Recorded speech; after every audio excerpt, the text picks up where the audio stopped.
What is up, fight fans? Welcome back to Picking a Fight. I'm Latch, and today we're going to be looking at UFC 283 Teixeira versus Hill. We're going to be looking at the main card opener, Paul Craig versus Johnny Walker. But before we get started, don't forget to like this video, subscribe if you haven't. We're putting out videos for almost every fight night and pay-per-view. So if you're looking for content like this, go ahead and subscribe so you don't miss out. So let's jump right into it.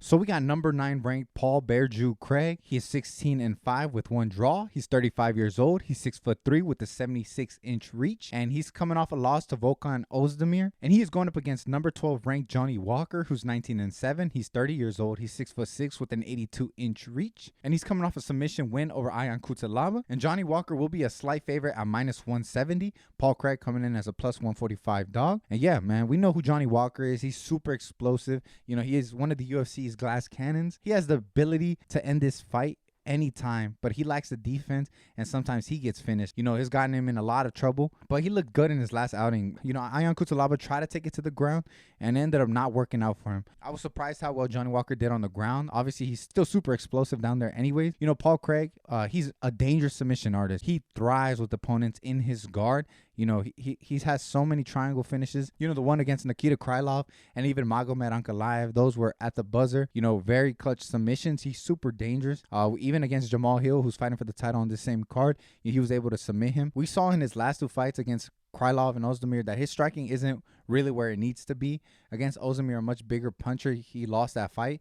Johnny Walker, I feel like he's a much better striker, much more comfortable on the feet. The only thing is his defense kind of sucks, so he gets into trouble a lot. Most recently, he got knocked out cold by Jamal Hill. But yeah, I don't think Paul Craig can hang with Johnny Walker on the feet. I do think he'll be looking to kind of take this to the ground. Johnny Walker's best interest, he needs to keep this standing. He needs to stay on the feet. That's where he's best at. That's where Paul Craig, I think, can't touch him. He will be a lot bigger. I'm pretty sure Paul Craig at 6'3" is not used to fighting guys bigger than him, but Johnny Walker's 6'6". We'll be fighting with a 6-inch reach advantage, so he's going to be huge. Johnny Walker's really not that great at utilizing his physical gifts to his advantage, except for his explosivity. I think that's where he's going to be most dangerous. I just hope if Paul Craig pulls guard, Johnny Walker does not follow him down there. That was a mistake Jamal Hill made back in the day. You just need to go ahead and, admit that that's not your battle. You know, go ahead and disengage. You know, tell Herb Dean to get him up. Fight your own fight, you know. And I think if he does that, Johnny Walker can win.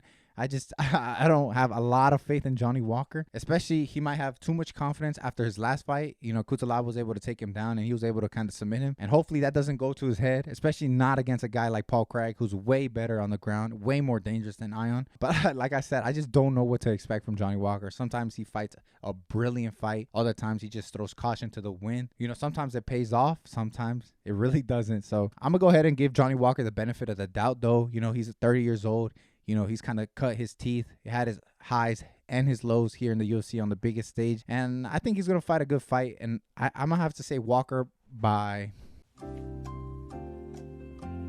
knockout or TKO. I just think if Johnny Walker is going to win, I'd be super surprised if it's not by a finish. You know, usually when Johnny Walker is the one winning the fight usually doesn't go to decision. I think only one of his fights in the UFC went to decision. And yeah, for Paul Craig, he just needs to steer clear of the power and close the distance, you know, initiate contact, initiate the grappling, try to pull guard if you can. Johnny Walker's real dangerous, though, with the ground and pound. But yeah, we'll see how this fight goes. It's a very, very interesting matchup. Such a great matchup at 205, especially for what's at stake later in the night with Jamal Hill and with the drama with Ankalaev and Jan Blachowicz. So, I mean, who knows? Maybe Paul Craig, Johnny Walker, one of those guys can set themselves up to be next in line, especially Paul Craig. You know, he's a lot more fresh. So, yeah, but let me know down below what you think. Do you think Johnny Walker gets it done? Do you not just put your trust or your money on Johnny Walker anymore? Let me know down below. Paul Craig, +145, you know, might be worth a flyer, to be honest. Yeah, I'm going to have to go Johnny Walker by knockout TKO. But let me know down below. Leave a comment down below what you think. What is your prediction and why? It's going to be a great night of fights. Do not forget to tune in. And we'll see you next time. But until then, take care.